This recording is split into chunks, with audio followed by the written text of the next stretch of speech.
Hello, Srishail గారు లైన్లో ఉన్నారా?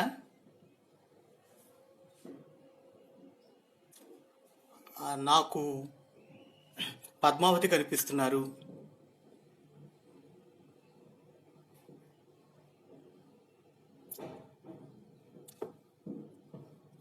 తొమ్మిది 12 పద్మావతి గారు కనిపిస్తున్నారు. శ్రీశైల్ గారు ఆయన కూడా లైన్లోకి వస్తే మాట్లాడేది మీకు వినపడుతోందా? స్పష్టంగా ఉందా?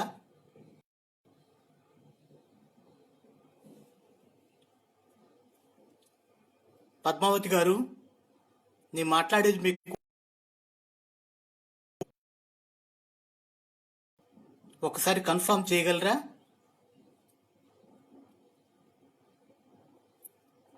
Khadeer, are you able to hear me clearly? ఒకసారి కన్ఫర్మ్ చేస్తారా మీ కామెంట్ రూపంలో? ఇది మొదటిసారి నేను ఎఫ్బి లైవ్లోకి వచ్చాను. అంచేత కొన్ని తప్పటడుగులు వేయొచ్చు, తడబడవచ్చు. మీ సహాయం కావాలి. ఇంకొక 2 నిమిషాలు. ఎవరైనా నాకు కొంచెం కన్ఫర్మ్ చేయండి, వినపడుతోందో లేదో.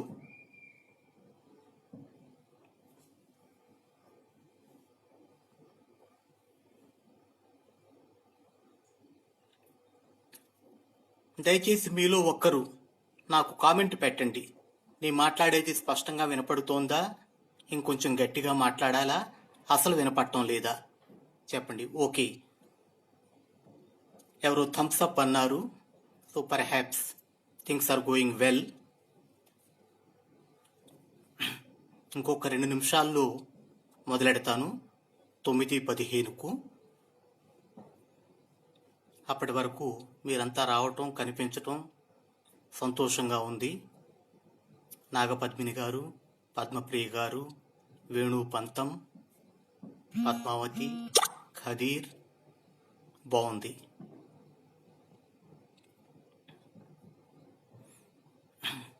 శ్రీశైల్ రెడ్డి గారు లైన్లోకి వచ్చారా?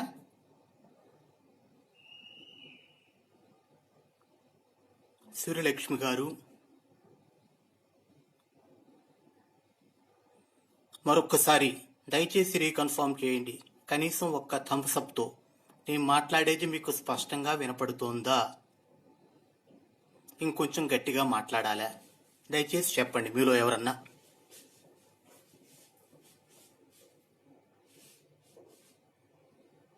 ఓకే, కృష్ణా దేవభక్తుని గారు కంగ్రాచ్యులేషన్స్ అన్నారు.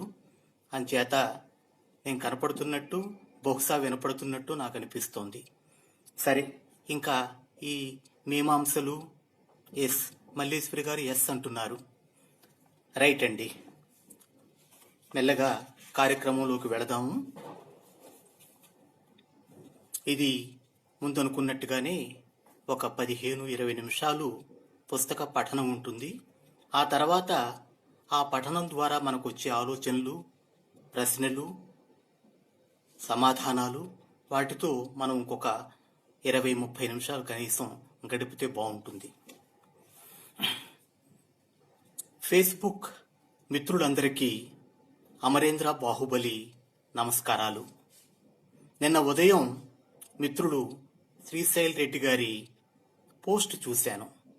ఇలా పుస్తకాలు చదవటం, చదివిన విషయాల గురించి చర్చించటం అన్న కార్యక్రమానికి ఆయన రూపకల్పన చేయటం చూసి వెంటనే ఈ కరోనా కాలంలో అడవి నుంచి అడవికి అన్న పుస్తకంలోని కొన్ని భాగాలు చదివితే బాగుంటుంది అనిపించింది. ఆయనకి ప్రతిపాదన పంపాను. వెంటనే ఎస్ అన్నారు. ఇప్పుడు మనం ఆ విషయం, అడవి నుంచి అడవికి మొదటి 2 అధ్యాయాలు నేను చదివి వినిపిస్తాను. వినిపించిన తర్వాత అందులో ఉన్న విషయాల గురించి మనం మాట్లాడుకుందాం. గేజ్ నది దాటి కుట్రపారా పల్లెవైపుగా నడుస్తున్నాను. అటూ ఇటూ గోధుమ, పసుపచ్చ, మట్టి దుబ్బచేలు. పంట కోతలు అయిపోవచ్చాయి. కుట్రపార ఇండ్ల పైకప్పుల మీదకి ఎక్కినాడు సూర్యుడు. నల్లపొడ కట్టిన ఇంటి పైకప్పుల మీద గుమ్మడి పువ్వులు నవ్వుతున్నాయి. కుట్రపారాకు పోయే మట్టిబాట దిగి వరిచేను గట్టు మీదకెక్కాను. గట్టు మీద పాలపిట్ట కూర్చుని ఉంది. కొద్దిగా అవతల నదిగట్టు పైన మట్టి దెబ్బ మీద 5-6 స్త్రీలు మూటలు పక్కన పెట్టుకుని కూర్చున్నారు. ఏం ఫోటో తీస్తున్నావు అడిగింది అందులో ఒక స్త్రీ. గట్టు మీద పాలపిట్ట ఎగిరిపోయింది. దగ్గరగా వెళ్ళి వారికి కెమెరా డిస్ప్లేలో పాలపిట్టను చూపించాను. గుగ్గిలం చెట్లు, ఆకులు, పురుగులు, ఏట్లో కొంగలు కెమెరాలో ఉన్నాయి చూడమన్నాను. మేమిప్పుడు పోయే అడవిలో ఇట్లాంటివెన్నో ఉంటాయి. అక్కడ నది కూడా ఉంది. మాతో వస్తావా అంది వాళ్ళల్లో ఒక ఆవిడ. వస్తానన్నాను. ఆమె పేరు లీల. మూటలు శంకర పెట్టుకుని వరిచేల గట్ల మీద గబగబా నడుస్తూ ఒక దిక్కు నుండి 2, మరో దిక్కు నుంచి 3 వచ్చి కలిశారు. వారి వెనక మరొక స్త్రీ పరుగున వచ్చింది. చంటి పిల్లవాడితో ఆలస్యం అయింది అంది. ఆమె పేరు పూర్ణ. అందరూ వచ్చినట్టే అనుకుని మూటలెత్తుకుని అడవి దిక్కు తిరిగారు. అందరిలో పెద్దవాళ్లు శాంతాబాయి, కమలాదేవి. ఎన్నో ఏళ్లుగా అడవికి పోయి కట్టెలు తెచ్చిన అనుభవజ్ఞులు వాళ్ళు. వారి అడుగులతో అడుగు వేయబోయిన నన్ను ఇంటికి తిరిగి పొమ్మన్నారు. ఏ కారణాల చేత వాళ్ళు నన్ను వద్దంటున్నారో నేను గ్రహించగలను. ఈ ప్రాంతానికి కొత్తగా వచ్చిన రోజుల్లో ఒక సాయంత్రం మా క్వార్టర్ కిటికీలో నుంచి చూస్తున్న నాకు చాలా వృక్షాల కింద వీళ్ళు కనిపించారు. సాయంత్రపు నారింజ రంగు ఎండ చెట్ల మీద పడుతోంది. ఆ స్త్రీల ముఖాల మీద వెలుగుతోంది. రేపు కూడా అడవికి వెళితే వారి వెంబడి నేను కూడా వస్తాను అన్నాను. తెల్లవారుతూనే బయలుదేరతాం, ఇక్కడికే వచ్చి ఉండు అన్నారు. చెప్పిన వేళకు వాళ్ళు చెప్పిన వృక్షం కింద నిలబడి ఎదురు చూసి నిరాశతో వెనుదిరిగిపోయాను. వాళ్ళంతా చీకట్లోనే వెళ్ళిపోయారని ఊళ్ళో వాళ్ళు చెప్పారు. అప్పుడు కలగని అదృష్టం ఇట్లా ఈరోజు నాకు కలుగుతుందని అనుకోలేదు. మేడంజీ, ఆప్కో కుచ్ హోగాతో నడుస్తున్న వాళ్ళ మధ్యలోంచి ఎవరో అన్నారు. నాకేమీ కాదని ఎలా వివరించను? నా వల్ల వాళ్ళు ఎక్కడా ఆగిపోవలసిన పరిస్థితి ఎదురు కాదని నాకు తెలుసు. మాటల్లోనే నది దూరమైంది. సాలవనం దాటి నడిచాం. పత్రపాలి వారి వరిచేలు, ఇళ్ల గుమ్మాలు దాటి నడిచాం. అది నడక కాదు, పరుగు కాదు, పరుగున నడక. గట్లకు అలవాటైన అడుగులు. సుశీల్ కుమార్ జీ పత్రపాలి గ్రామ సర్పంచి మోటార్ సైకిల్ మమ్మల్ని దాటిపోతున్నాడు. శాంతాబాయి, కమలాదేవి సర్పంచిని ఆపి ఆమెను ఇంటికి వెళ్ళిపోమని చెప్పండి అన్నారు. ఆయన నన్ను బెహన్జీ అంటూ జంగిల్ కో జానా జంగిల్ సే వాపస్ ఆనా కమ్ से कम 30-40 किलोमीटर होगा. ये औरत लोगों को आदत है. वो लोग रोज जाते हैं. सोच लो, आप जाना चाहते कोई नहीं रुकेगा. అడవికి పోవాలంటే నిన్నెవరూ ఆపరు. ఇంత చల్లటి మాట. సుశీల్ కుమార్జీకి మనసులోనే కృతజ్ఞతలు తెలుపుకున్నాను. అంతా వరిచెలల్లోకి మళ్ళాం. గట్ల మీద ఏర్పడిన సన్నటి దారి. ఒకరి వెనక ఒకరు వరిచేల గట్ల మీద అట్లా నడుస్తుంటే ఒక్కొక్కరు నడుస్తున్నట్టు లేదు, ఒక్కటిగా నడుస్తున్నట్టు ఉంది. ఇప్పుడు నా అడుగులు వారి అడుగులతో సమాన వేగంతో పడుతున్నాయి. నా నడక వారి నడకలు ఒకటయ్యింది. 12 మైళ్ళ పైన దూరం నడిచాం. పొలాలు దాటాం, 5-6 పల్లెలు దాటాం, చండీ పహాడ్ దాటాం, కాలువలు చెరువులు దాటాం, ఎగుడు దిగుళ్ళలో నడిచాం. అడవిలో ప్రవేశించేటప్పటికి సూర్యుడు నడినెత్తి మీదకొచ్చాడు. నది ఎదురైంది. నడుము లోతు మించి పారుతోంది. ఇంత లోతు ఉన్న నీళ్లున్న నదిని దాటటం నాకిదే మొట్టమొదటి అనుభవం. ప్యాంటు మోకాళ్ళ దాకా లాగాను. ఒక చేత్తో బూట్లు పట్టుకున్నాను. నీళ్లల్లో రాళ్ల మీద నా అడుగులు తెలిసినట్టే పడుతున్నాయి. జంగిల్ ఆప్ క్యా కరోగి? అవతలి ఒడ్డు మీద నేను బోట్లు తొడుక్కుంటూ ఉన్నప్పుడు పూర్ణ అడిగింది. మేమంతా కట్టెల కోసం వచ్చాం, కట్టెలేరతాం, అడవికి నువ్వెందుకు వచ్చావు అన్నట్లున్న ఆమె ప్రశ్నకు నేనేమని జవాబు చెప్పేది? నా ఆలోచన ఎప్పుడూ అడవి మీదే ఉంటుందని, అడవి నన్ను పిలుస్తూ ఉంటుందని, నగరాల్లో నాకు ఊపిరాడదని, సన్నటి దారుల్లో నా అడుగులు తడబడతాయని ఎలా చెప్పేది? అడవి పల్లెటూళ్ళు తప్ప, చేలుగట్లు తప్ప నగరం తెలియని ఈ అమాయకురాలికి ఒక్క మాటలో ఎలా వివరించేది? అంతా చెప్పులు వేసుకుని తలో దిక్కు చెదిరిపోయారు. వాళ్ళ దృష్టంతా ఇప్పుడు ఎండిన కట్టెల మీద ఉంది. కొమ్మలు విరిచి ఎవరి కొప్పులో వారు జమ చేస్తున్నారు. నాకు అందిన కట్టెలు నాకు అందుబాటులో ఉన్న కుప్పలో వేస్తున్నాను. ఒక దగ్గర తపస్సి చెట్టు మీద కూకుడు గువ్వలు 4 కబుర్లాడుకుంటున్నాయి.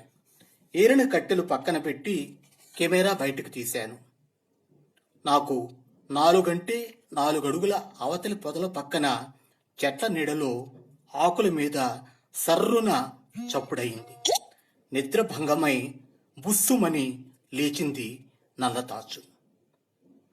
నేనొక అపూర్వ దృశ్యాన్ని చూస్తున్నట్లు ఉంది. కళ్ళు కలుసుకున్న అనుభూతి. కాలానాగ్ తేరుకుని అన్నారెవరో. అడవిని కాపాడేది కాలనాగేనని వీళ్ళు విశ్వసిస్తారు. అది కనబడటం పుణ్యం చేసుకున్నట్టు భావిస్తారు. అప్పటిదాకా కూడబెట్టిన కట్టెలన్నీ అక్కడే ఉంచి ఇసుక ప్రదేశాన్ని దాటి నది 2వ పాయ చేరుకున్నాం. మేం దాటవలసిన చోటు లోతు మరీ ఎక్కువగా ఉంది. 4-5 అడుగులు ఆ లోతును దాటితే ఆ తర్వాత ప్రవాహం విస్తరిస్తుంది. విస్తరించి ప్రవహిస్తున్న చోట ప్రవాహం నా పాదాల లోతే ఉంది. స్త్రీలు కట్టెలు ఏరడంలో పడిపోయారు. అటువైపు మనిషి దూరడినంత దట్టంగా అడవి. అడవి పక్షుల పాటలేవో వినిపిస్తున్నాయి. దట్టంగా ఉన్న ఆ అడవిలోకి ఎవరూ అడుగు పెట్టరు అంది పుష్ప. కట్టెలు కూడాయి. ఇక్కడ ఏలిన కట్టెలు ఎత్తుకుని ప్రవాహాన్ని దాటి తిరిగి ఇసుక ప్రాంతాన్ని చేరుకున్నాం. మోపులు కట్టే తాళ్లను అంతా బయటికి తీశారు. 3 తాళ్లను ఎడంగా పరిచి వాటి మీద కట్టెలు పేర్చారు. ఒక్కో కట్టెను పేర్చుతూ ఉంది పూర్ణ. వచ్చినంత దూరము తిరిగి నడవాలి. చీకటి పడేలోగా ఇంటికి చేరుకోవాలి. గాలి తోసుకు వచ్చింది. మట్టి వాసన్ని మోసుకొచ్చింది. పూర్ణ తన కట్టెలు కట్టేసింది. కొత్త కోడలు రాణికి కట్టెలు మోపటంలో అనుభవం లేదు. పూర్ణ సాయం చేసింది. ఆకుల మీద టపటపా సన్నని చిరుకలు. వాన పెద్దది కాకముందే అడవి దాటి పోవాలి అన్నది పూర్ణ నా వైపు చూసి. అడవి నుండి తిరిగి ప్రయాణానికి అంతా సిద్ధమైంది. ఎవరి మోపును వారు ఒక చివర చేత్తో పట్టుకున్నారు. ఎత్తి చెట్ల కొమ్మలకు ఆనించారు. చుట్టలా మడిచిన గుడ్డని తల మీద కుదురుగా పెట్టుకుని తలని మోపు మధ్యలో ఆనించి 2వ చివరిని పైకెత్తారు. కట్టెల మోపులు అందరి తలల మీదకు వచ్చాయి. ఇంత సులువుగా ఇంత బరువుని ఎత్తుకోగలరు అని నాకింతవరకు ఎలా తెలియలేదు. నడక మొదలైంది. చినుకులు ఆగిపోయాయి.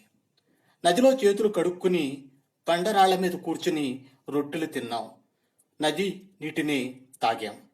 తల మీద బరువుని బండరాళ్ల మీద అడుగుల మోపు చేసుకుంటూ వాళ్ళంతా నది దాటారు. ఎత్తుగడ్డలు ఎక్కి పల్లాలు దిగి అడవిని దాటారు. తలల మీద అంత బరువులతో అంత వేగంగా నడక ఎలా సాధ్యము అన్నది నేను ఇప్పుడు స్వయంగా చూస్తున్నాను. భూమికి ఆననట్టు వేగంగా లయబద్ధంగా పడుతున్న వాళ్ళ అడుగులు బరువుని అలకన చేస్తున్నాయి. అది నడకలా లేదు. అడవి పాటకు అడుగులు వేస్తున్నట్టుగా ఉంది.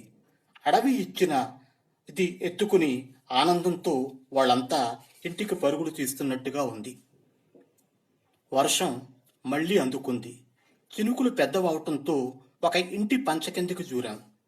వాన ఎప్పటికి తగ్గుతుంది అన్న ఆందోళన వాళ్ళ మొహాల్లో లేదు. ఇంటి వద్ద కళ్ళాల్లో ఒడ్లున్నాయి, ఒడ్లు తడుస్తాయి. కూరగాయల పంటలకు నీళ్లు ఎక్కువ అవుతాయి. ఇలాంటి ఆందోళన వాళ్ళలో కనిపించలేదు. వానని చూస్తూ కూర్చున్నారు. వాన వెలిసింది. లేచి మోపులెత్తుకున్నారు. కొద్ది దూరం నడిచి దారి పక్క విప్ప చెట్టు కింద ఆగారు. 3 కిలోమీటర్లకు మించి దూరం నేనింతవరకు ఎప్పుడూ నడవలేదు. కాలి పిక్కల్లో నొప్పి. ఆదత్ హోజాయిగా దీదీ, లీల అంది. సాయంత్రపు నీరెండలో వరిచేల గట్ల మీద వరుసగా నడుస్తున్న మా నీడలు మడులు దాటి సాగిపోయాయి. పత్రపాలి దాటిన తర్వాత వెనక్కి తిరిగి చూశాను. సూర్యుడు చిరిమిరి కొండల్లోకి దిగిపోయాడు. సాల వృక్షాల కింద మా దారులు వేరైన చోట దారి నుండి పక్కకి తొలిగి నవోదయ స్కూల్కి వెళ్లి బాటలో నుంచున్నాను. दीदी आज का दिन हमको बहुत अच्छा लगा. कल भी आए ना? कल भी आएगा क्या? శుక్రవారం వచ్చి చాలా వృక్షాల కింద వేచి ఉంటాను అని చెప్పాను. అడవి నాకు ఇంకా కావాలి. చాలా వృక్షాల కింద నిల్చున్నాను. కుటుంబాల స్త్రీలింకా వచ్చేస్తాను. ఆకులు సరిగ్గా నడి రాత్రిలో గనులాగా కురిసింది మంచు. ఆకుల మీద ఆగి బొట్లు బొట్లుగా రాలినట్టుంది. నేలంతా చిన్న చిన్న గుంటలు. దూరాన ఉమేష్ తీస్తున్న రాగం వినపడుతోంది. ఉమేషుకు 10 ఏళ్లు. 5 చదువుతున్నాడు. బడిలో సగం రోజులు, ఏటి ఒడ్డు మీద సగం రోజులు. పాట కోసమే ఏటికొస్తాడో, ఏటికి రావటంతో వాడిలో పాట పుట్టుకొస్తుందో తెలియదు. దూరంగా ఉమేష్ కనిపించాడు. దగ్గరకు వచ్చాడు. కలువలు పూచాయి చూద్దాం రా అన్నాడు. 4 మూలలున్న చిన్న కుంట మధ్యలో 3 కలువలు పూచాయి. దగ్గర నుంచి చూద్దామని మెట్లు దిగాం. ఉలుక్కు పడిన కప్పలు గడ్డిలో నుంచి నీళ్లలో కురికాయి. కుట్రపార దిక్కు నుంచి అడుగుల శబ్దం వినపడింది. చేతులు ఆడించుకుంటూ వరిమళ్లలో నుంచి వరుసగా ఏటి ఒడ్డుపైకి తేలారు కుట్రపార స్త్రీలు. వాళ్ళంతా దగ్గరికి రానే వచ్చారు. వచ్చాక వారు నడక ఆపలేదు. వస్తున్నావా అని నన్ను అడగలేదు. ముందుకు నడిచిపోతున్నారు పరుగు పరుగున. శాంతాబాయి ఈసారి నన్ను వద్దనలేదు. పత్రపాలి గుమ్మాల్లో వారికి నేనిప్పుడు అడవికి వెళ్లటం ఆశ్చర్యంగా లేదు. ఒకసారి ఇటు చూసి మళ్ళా అటు మళ్ళీ వాళ్ల పనులు వాళ్ళు చేసుకుంటున్నారు. బీహారీల ఇంట్లో శాంతి, ఆమె చెల్లెలు రూపా పిడకలు చేసి నేల కొడుతున్నారు. వాళ్ళ అన్న పెరడుకు దడి అల్లుతున్నాడు. ముసలాయన వరిగడ్డ పేని పీట అల్లుతున్నాడు. ఒక ఆమె ఆకుకూరలు తెంపుతోంది. ఒక ఆమె చేటతో ఉడ్లు. ఒక పడుచు ఎర్రటి గోంగూర పళ్ళు గంప ఎత్తుకుని నడుస్తోంది. మగవాళ్లు వరిధాన్యం మోపులు. అంతా ఏదో ఒకటి చూస్తూనే ఉన్నారు. చీమల్లాగా, తేనెటీగల్లాగా. వరిచేలల్లో అవే సన్నని బాటల మీద మా మాటలు నడుస్తున్నాయి. మాటల నవ్వుల్లో బడగాం దాటిపోయింది. ఈ ప్రాంతానికి నేను కొత్తగా వచ్చిన రోజుల్లో ఈ పల్లెల్ని నేను చూడలేదు. బైకుంఠపూర్ మార్కెట్ దగ్గర ఒక పెద్ద మనిషి, బాగా చదువుకున్న ఆయన, తెలుగు ఆయన. ఇక్కడ ఉద్యోగం, స్వంత ఊళ్ళో వ్యవసాయం. ఈ మనుషులు ఒట్టి బద్ధకస్తులండి. బతకడం ఎట్లాగో తెలియదు. వ్యవసాయం చేత కాదు. పూటకు పిడికడు ఆకులు, 4 సన్న చేపలు దొరికితే తిని కాలాన్ని వృధా చేస్తారు. అదే జీవితం అంటారు అన్నాడు. ఊళ్ళో ఒక్కొక్కరికి ఉండేది 2 ఎకరాలు. వానలు పడతాయి. 4 రోజుల్లో నాట్లు వేసేస్తారు. ఇహ దాని దిక్కు చూడరు. పైరు దానంతట అదే పెరుగుతుంది. నేల, మొక్క చూసుకుంటాయి. చెట్టు పిట్ట సాలిళ్ళు చూసుకుంటాయి. అట్లా ఉంటుంది వీళ్ళ వ్యవసాయం. దుర్గా పూజ రోజులొస్తాయి. పైర్లు పసిడి రంగుకు మారతాయి. దీపావళి పండగ వస్తుంది. మట్టి తేవాలి, ఇంటి గోడలు అలకాలి, అరుగులు అలకాలి, పెంకులు సర్దాలి. దీపావళి వెళ్ళిపోతుంది. ధాన్యం కంకులు గలగల అంటాయి. పంటలు కొయ్యాలి, తూర్పారబట్టాలి, ఇంటికి చేర్చాలి. పంటల పండగ జరుపుకోవాలి. కట్టెలు ఇప్పుడే తెచ్చుకోవాలి. పిడకలు ఎండబట్టాలి, మడులు దున్నాలి, ఆవాలు చల్లాలి, వలసలు చల్లాలి, ఆలుగడ్డలు నాటాలి, గోధుమ విత్తాలి, నీళ్లు పారించాలి, పెరటి మడులు కట్టాలి, కూరగాయ విత్తనాలు జల్లాలి. ఆవులున్నాయి, తల్లిపాలు బిడ్డకే. ఎడ్లున్నాయి, ఎడ్లు బండ్ల ఇరుకే లేదు. చేతులు కాళ్ళు ఉన్నవి ఈ పనులు చేసుకోవటానికి. పల్లెలన్నీ వెతికినా పొట్టలు కనపడవు, కండ్ల మసకల్లేవు. ఎట్లా అన్నాడో ఆ పెద్ద మనిషి వీళ్ళు బద్ధకం మనుషులని. అది హేమంతం. పురుగుల్ని పండ్లని తిని కడుపు నింపుకుని పక్షులు చెట్ల కొమ్మల నీడల్లో కిలకిల్లాడుతున్నప్పుడు మేము అడవికి చేరుకున్నాం. మళ్ళా మా మూటల్ని నడుములకు కట్టుకుని అంతా తలో దిక్కు చెదిరిపోయాం. పుష్ప, నేను ఒక జట్టు. రాణి ఇంకొక ఆమె మా వైపే వచ్చారు. అడవిని నేను తేరిపారా చూస్తున్నాను. కర్రలు విరుచుకుంటూ వాళ్ళు ముందుకు పోతున్నారు. వాళ్ళకు ఇంకో ధ్యాస లేదు, నాకు జ్ఞాపకం లేదు. పనిలో మునిగిపోయారు. ఓ పక్క పెద్ద చెట్లు మీదికి లేచి నా అడుగుల్ని లాక్కుంటున్నాయి. పైన ఆకాశం చెట్ల సందుల్లో తునకలై కనిపిస్తోంది. సాల వృక్ష సమూహం అది. మనిషి అడుగు పెట్టని సాల వనమది. ఆకాశం అల్లుకుపోయి ఉంది, నేల చీకటిగా ఉంది. అడుగేస్తే ఏవేవో కదిలిపోతున్నాయి. నేనెవరితో ఎడవికి వచ్చాను? వాళ్ళ పేర్లేమిటి? నాకేది గుర్తు రావటం లేదు.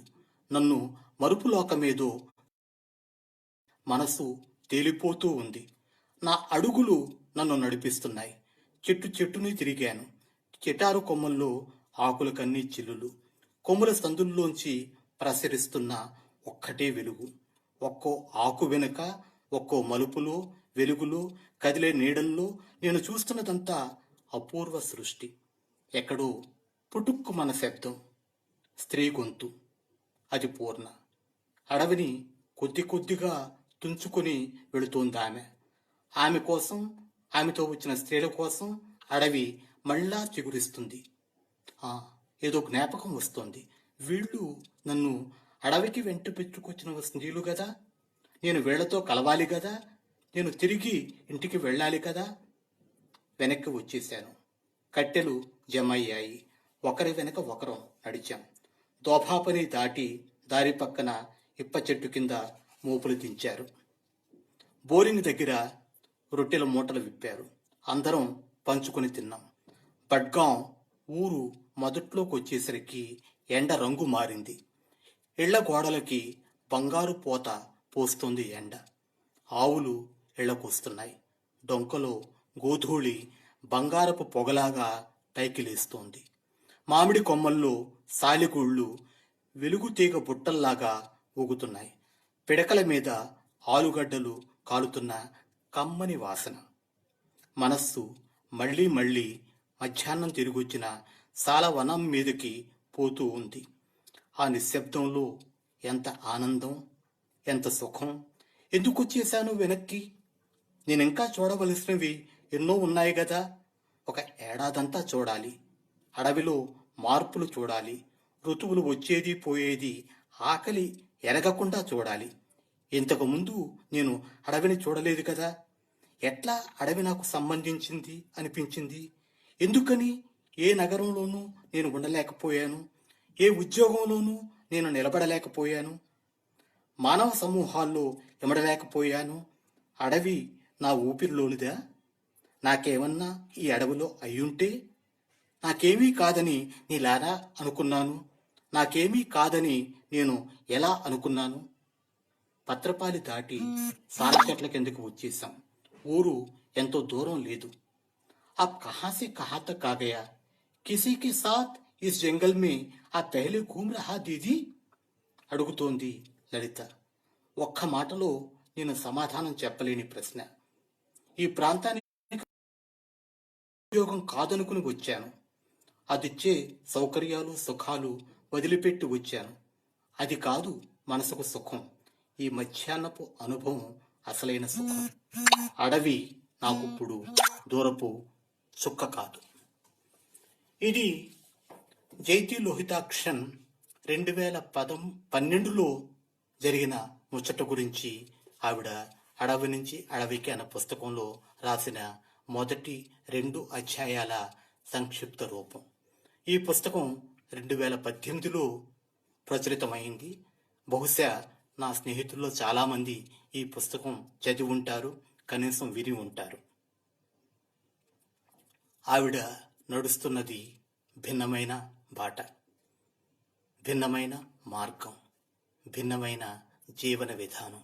దాని రుచి కొంచెం చూపించాలి పాఠకులకు అనిపించింది.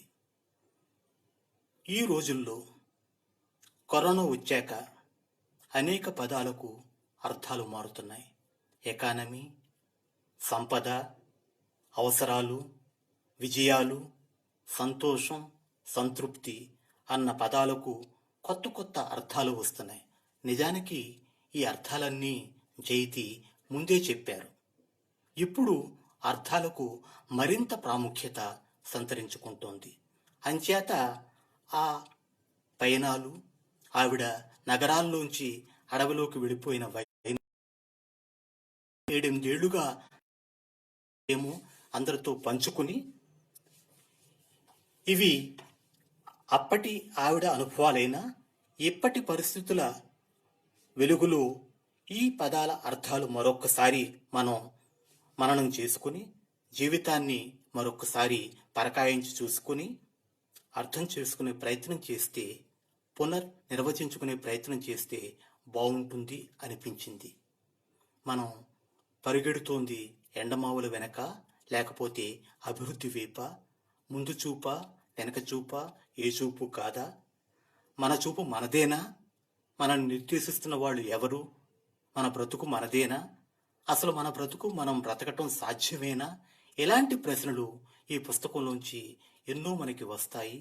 ఆవిడ చెప్పకుండానే ఆ ప్రశ్నలకు సమాధానాలు కూడా ఆవిడ జీవన సరళిలో, ఆవిడ జీవిత అనుభవాల్లో మనకు కనిపిస్తుంది.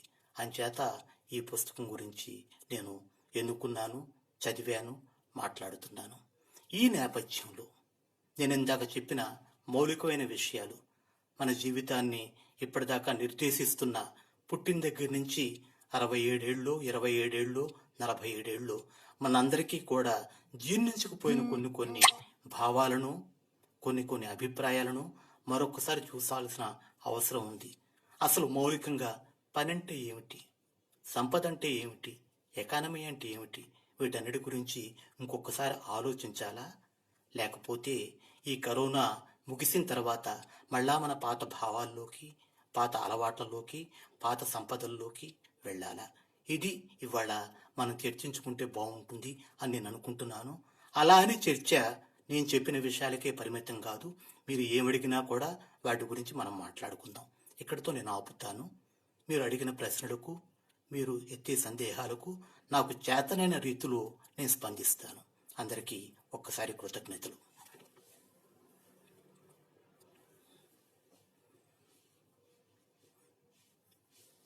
అందరికీ నేను చదివింది స్పష్టంగా వినిపించిందనే అనుకుంటున్నాను. వినపడితే, వినటానికి మీరు కష్టపడాల్సి వస్తే నన్ను మన్నించండి.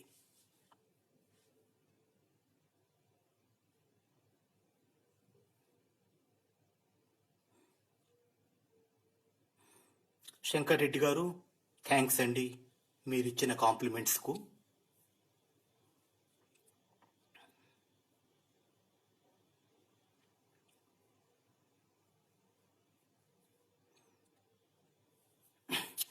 ఇంకెవరన్నా ఏమన్నా ఒక విషయం గురించి, ఒక ప్రశ్నో, ఒక సందేహమో, ఒక భావనో చెప్తే బాగుంటుంది.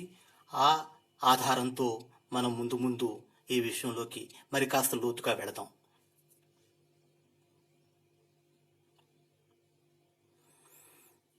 జైతి గారు, లోహితాక్షన్ వృత్తిరీత్యా అధ్యాపకులు.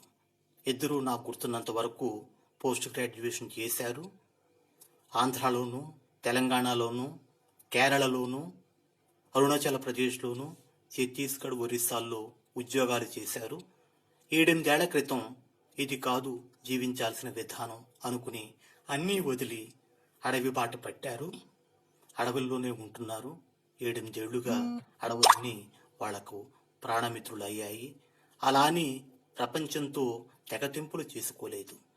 నాలాంటి వాళ్ళని అభిమానించేవాళ్ళు, స్నేహితులు వాళ్లకు దేశం అంతటా కొన్ని వందల మంది ఉన్నారు. వాళ్ళ జీవన సరళి నుంచి మనం నేర్చుకోవాల్సిన విషయాలు చాలా ఉన్నాయని నా అభిప్రాయం. మార్చి 21వ తారీఖున మన జేతి గారిని కలిశాము. Wonderful couple Shyam Kiran Ghantasala. అందులో అనుమానం లేదండి. వాళ్ళని కలవటము, వండర్ఫుల్ అనుకోవటం ఒక ఎత్తు అయితే, వాళ్ళు చేస్తున్న దాంట్లోంచి మనం 1% గ్రహించి అనుసరించగలిగితే, ఆచరణలో పెట్టగలిగితే మన ప్రయాణాలు, మన కలయికలు సార్థకమవుతాయి. వారి కుటీర జీవనం గ్రేట్ మళ్ళా శ్యామ్ కిరణ్ గారే అంటున్నారు. నిజంగానే కొంతమంది ఏది ముట్టుకున్నా పచ్చగా అయిపోతుంది. వాడు తీసుకున్న కుటీరం ఒకప్పుడు అక్కడ పశువులు తలదాచుకునే పాక, ఎవరు వదిలిపెట్టిన పాక, చిన్నపాటి గుట్ట మీద ఉంది. ఆ పాకను చక్కని కుటీరంలాగా మలుచుకుని ఆ పరిసరాలను ఎంతో ప్రేమతో, పిపాసతో అలంకరించుకుని అక్కడ వాళ్ళు ఉంటున్నారు. ఎవరు వెళ్ళి వచ్చినా ముగ్ధులవ్వటం తథ్యం.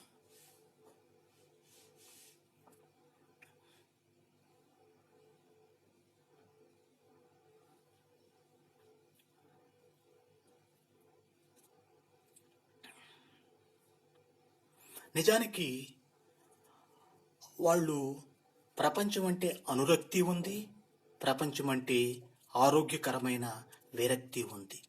అంచేత ఆ రెండు అనురక్తి, విరక్తి కలగలిపి ఈ ప్రపంచంలో ఉండటం అన్నది చాలా చాలా అరుదైన విషయం. వెళ్ళినప్పుడు ప్రేమగా ఉంటారు, అలా అని అతి ప్రేమ చూపించరు. ఆప్యాయంగా ఉంటారు, అలా అని అతి చనువు చూపించరు. ఒక మనిషి మరో మనిషితో ఎలా ప్రవర్తించాలో అలా ప్రవర్తిస్తారు. వెళ్ళి వచ్చిన తర్వాత ఏదో మనకి తెలియని సంతోషం వాళ్ళకు తెలియకుండానే మనలో ప్రవేశపెడతారు. శ్రీశైలరెడ్డి గారు అంటున్నారు, ఈ మనుషులు బద్ధకస్తులు, చేపలు పట్టుకుని బతుకు లాగిస్తారు. సీ మోర్ అని ఉంది. ఆ మోర్ ఎక్కడా చూడాలి.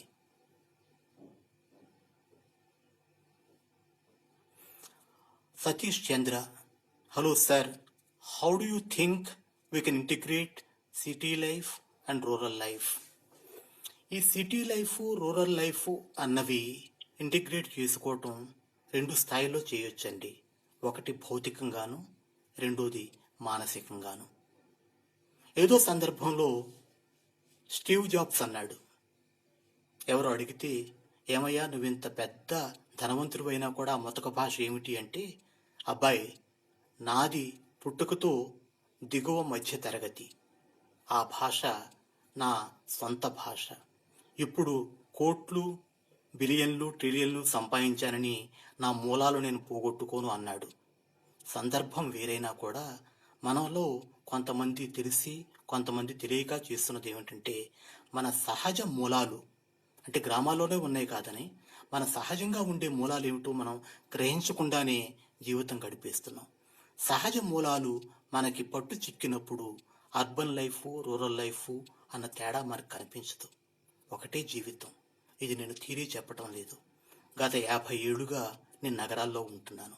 కానీ నగరం నన్ను ఎప్పుడూ బాధ పెట్టలేదు. పల్లెలు ఎంత సంతోషం ఇచ్చాయో నగరం కూడా అంతే సంతోషం ఇచ్చింది. ఇంతకన్నా విపులంగా ఇక్కడ చెప్పటం సాధ్యం కాదనుకుంటాను.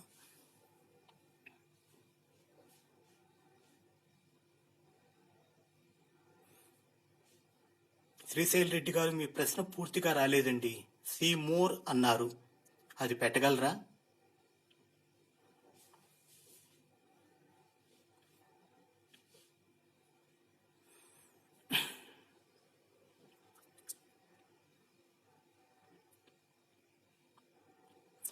నిన్నటి సంభాషణలో ఒక మాట ప్రస్ఫుటంగా వచ్చింది.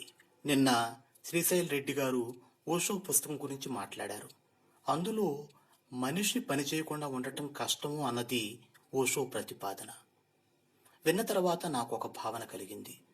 పని అన్నదాన్ని మనం ఎలా నిర్వచిస్తాం?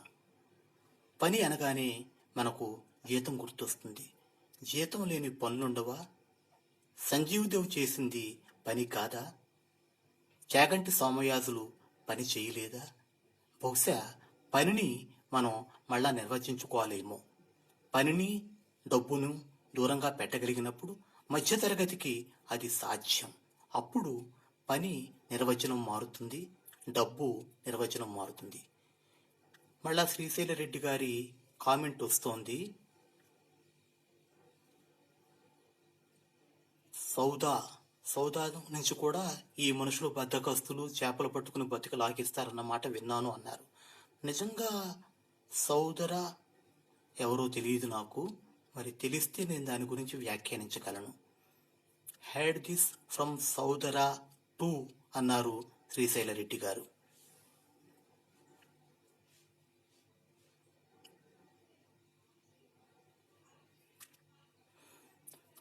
చాలా చోట్ల నేను ఒక ఫిర్యాదు వింటూ ఉంటాను. కాంక్రీట్ జంగిల్, పచ్చదనం కనపడదు, అడవి చూడాలంటే 100 కిలోమీటర్లు వెళ్ళాలి అని అంటూ ఉంటారు. ఒక్క మాట ఈ విరామంలో నేను చెప్పదలుచుకున్నాను.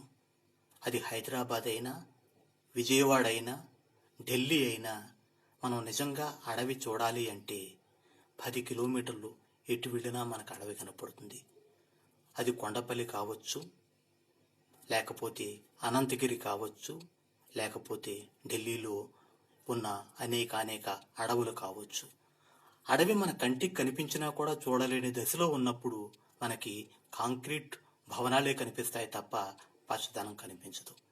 ఆకులు అడవిని చూసే శక్తి ఉంటే ప్రపంచమంతా పచ్చదనమే. ఓకే, సౌదా వీళ్ళు చేపలే పట్టుకుంటారు అన్న వ్యూని ఆయన కండెమ్ చేశారట. నిజమే, ఏ కాస్త జ్ఞానం, పెద్ద మాట వాడుతున్నాను, ఉన్నవాళ్ళైనా వాళ్ళని చూసి వీళ్ళ సోమరపోతులు అనరు. అనే వాళ్ళకి ప్రపంచమూ తెలియదు, జీవితమూ తెలియదు. ఇది పెద్ద నిర్ధారణ, కానీ నేను ఖచ్చితంగా చెప్పగలను. అవును, శ్రీశైల రెడ్డి గారు అంటున్నారు, వెన్నెలకు అడవే సార్థకం. నిజమే. అడవి కాసిన వెన్నెలపై నాకు అభ్యంతరం ఉంది అంటున్నారు శ్రీశైల రెడ్డి. వెన్నెల ఎవరి కోసమో కాయదు, అడవి కోసమో కాయదు, నీ కోసమో కాయదు, నా కోసమో కాయదు. వెన్నెల కాయటం అన్నది ఒక ప్రకృతి సహజ లక్షణం. అడవిలో కాసిన వెన్నెల చూడాలి అంటే మనమంతా వెళితే అది వృధా వెళ్ళదు. మాధురి గారు అంటున్నారు, జైతి ఈ మధ్య బాగా గుర్తొస్తున్నారు. మన అందరిలానే లాక్డౌన్ ఇబ్బందులు ఆవిడకి లేవు. వాళ్ళు జీవితాన్ని నిజంగా ఎలా బ్రతకాలో, ఎలా చూడాలో తెలిసిన వాళ్ళు నిరాడంబరంగా బ్రతకటంలో వాళ్ళ జీవితం మూలాలని దర్శించగలరు. నిజానికి మాధురి గారు, నాకు అర్థమైంది, వాళ్ళు ఆడంబరము, నిరాడంబరము అన్న పదాలను కూడా అంగీకరించరు. వాళ్ళు బ్రతుకున్న తీరుని నిరాడంబరం అని వాళ్ళు అనుకోరు. ఎస్, మినిమలిజం అనే మాట వాళ్ళు వాడతారు. వాళ్ళ అవసరాలు తగ్గించుకుని ఆ అవసరం లేని అవసరాల కోసం ఆయాస పడకుండా బ్రతకటం ఎలా అన్నది వాళ్ళు అలవోకగా చేసి చూపిస్తున్నారు. లాక్డౌన్ వాళ్ళ మీద పడకపోయినా జైత్ అన్నారు, లాక్డౌన్ వల్ల మేము కూడా ఇంట్లోనే ఉండాలనుకుంటున్నాం, అప్పుడప్పుడు పక్కన ఉన్న కొండ మీదకు వెడుతున్నాం అంటున్నారు. అంచేత వాళ్ళు లౌకికమైన నియమాలను, లాక్డౌన్ని వాళ్ళు కూడా గౌరవిస్తున్నారు.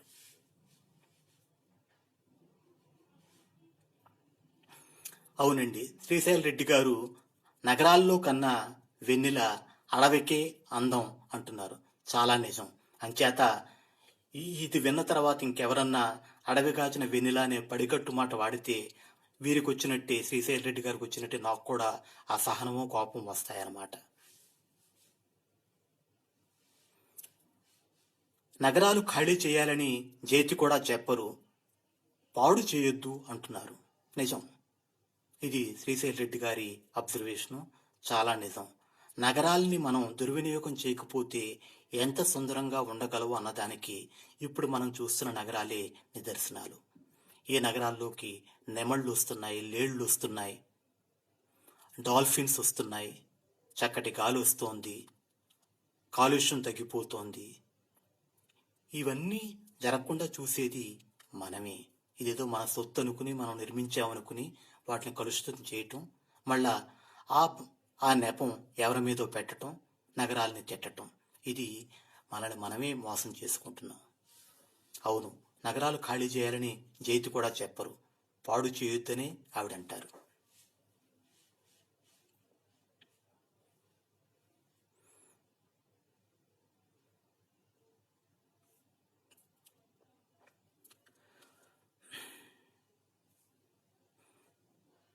ఒక్క విషయంలో నాకు సంతోషంగా ఉన్నది ఏమిటంటే, నేను గత 50 ఏళ్లుగా చూస్తున్న ధోరణిలో 50 ఏళ్ల క్రితం చెట్లు కొట్టడం అన్నది అలవోకగా ఏ ఆలోచన లేకుండా జరిగే పని. ఇప్పుడు కనీసం మన దేశంలో, బహుశా ప్రపంచం అంతా కూడా ఈ చెట్లు కొట్టడం అన్నది మనం మానేశాం. జంతువుల్ని వేటాడటం అన్నది మనం మానేశాం. అంతవరకు మంచి మార్పే. ఢిల్లీ లాంటి చోట పచ్చదనం, అడవులు అంతకుముందు 19% ఉంటే ఇప్పుడు 19.5% వచ్చాయి. అది ఒక చిన్న ముందడుగు. మిగతా చోట్ల కూడా పచ్చదనం పెరుగుతుందని నేను ఆశిస్తున్నాను, ఈ ల్యాండ్ మాఫియాలు ఉన్న చోట్ల తప్పించి. Satish Chandra, are we romanticising village life and glossing over their difficulties and hardships? Yes, you have a point Satish Chandra garu. మనం తెలియకుండానే రొమాంటిసైజ్ చేస్తాము. కానీ లైఫ్ని లైఫ్గా చూసినప్పుడు, జీవితపు మూలాలు మనం గ్రహించగలిగినప్పుడు, ముఖ్యంగా ఎంతో కొంత చదువుకుని ఎంతో కొంత ఆలోచన ఉన్న మధ్యతరగతి వాళ్ళకి ఇది సాధ్యం. ఇవి గ్రహించినప్పుడు నేను ఇందాక అన్నట్టుగా రూరల్ లైఫ్, అర్బన్ లైఫ్ అన్న తేడా మనకి కనిపించదు. లైఫ్ ఒక్కటే. ఎస్, గ్రామాల్లో జీవితం ఒక రకంగా ఉంటే పట్టణాల్లో జీవితం ఇంకో రకంగా ఉంటుంది. మనకి ఏది అనుకూలమైనది అన్నది గ్రహించి ఆ జీవితాల్లోకి వెళ్ళగలిగినప్పుడు మనకే ఇబ్బంది ఉండదు, ఈ ప్రపంచానికి ఈ ప్రకృతికి కూడా ఇబ్బంది ఉండదు. ఒక్క ఉదాహరణ చెప్తాను. మా మామగారు ఉన్నారు. ఆయన బిట్స్ పిలానీలో చదువుకున్నారు, ఎయిర్ ఫోర్స్లో పనిచేశారు. అంతా అయిన తర్వాత నాగాయలంక దగ్గర ఒక పల్లెటూరుకు వెళ్ళి అక్కడ ఇప్పుడు వ్యవసాయంలో ఉన్నారు. అది ఆయనకి ఇష్టం కాబట్టి అక్కడికి వెళ్ళారు. అదేదో రొమాంటిక్ భావనతో వెళ్ళలేదు, ప్రకృతికి దగ్గరికి వెళ్ళాలి అన్న భావన ఆయనలో చెరిగిపోలేదు. కాబట్టి నగరం అంటే సౌకర్యము, నగరం అంటే సంతోషము అన్న భ్రమ ఆయనకి లేదు కాబట్టి పల్లెటూరుకు వెళ్ళారు. అలా వెళ్ళటంలో రొమాంటిసిజం లేదని నేను అనుకుంటాను.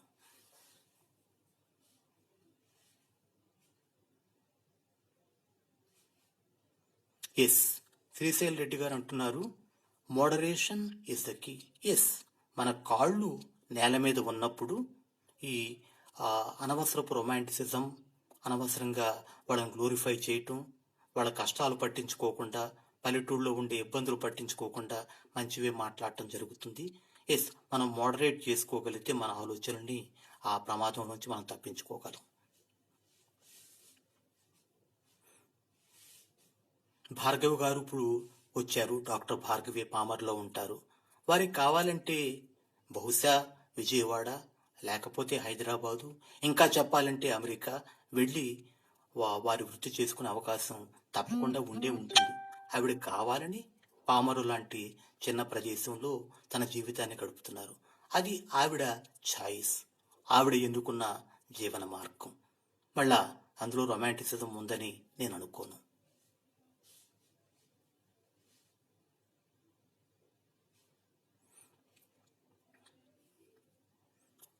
మనం మొదలెట్టి దాదాపు 50 నిమిషాలు అయింది. ఇంకొక 5 నిమిషాల్లో మనం ముగిద్దాము. మన ఆద్యులు ఈ ప్రయోగానికి రూపకల్పన చేసిన వారు శ్రీశైల రెడ్డి. మీ తరఫు నుంచి ఏమైనా మాటలు మీరు రాసినట్టయితే అది చదివి అందరికీ వినిపించి ఈ కార్యక్రమాన్ని నేను ముగిస్తాను.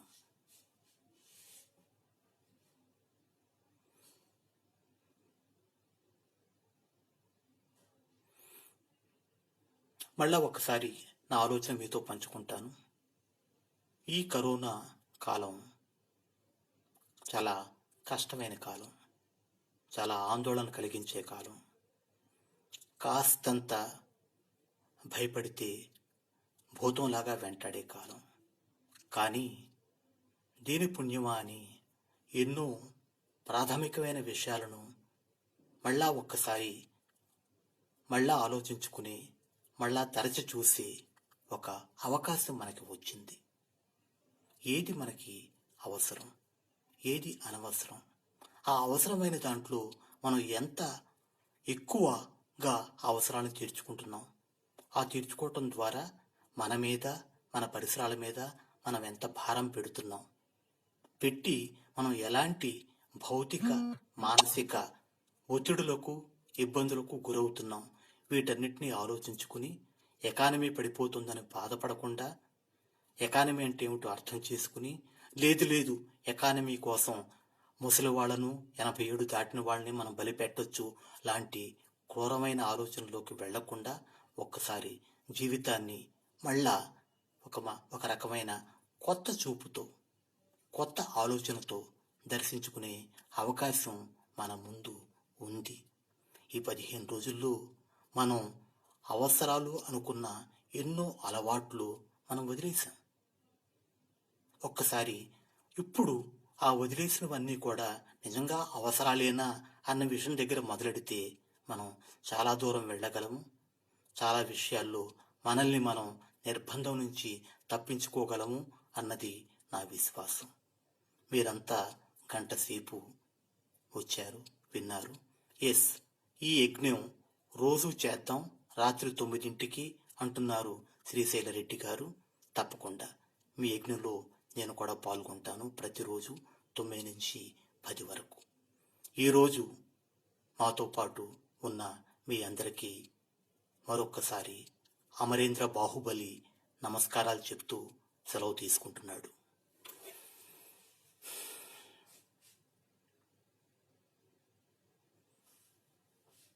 ఓకే అండి, ఇంగ్లీష్లో good night to all, bye.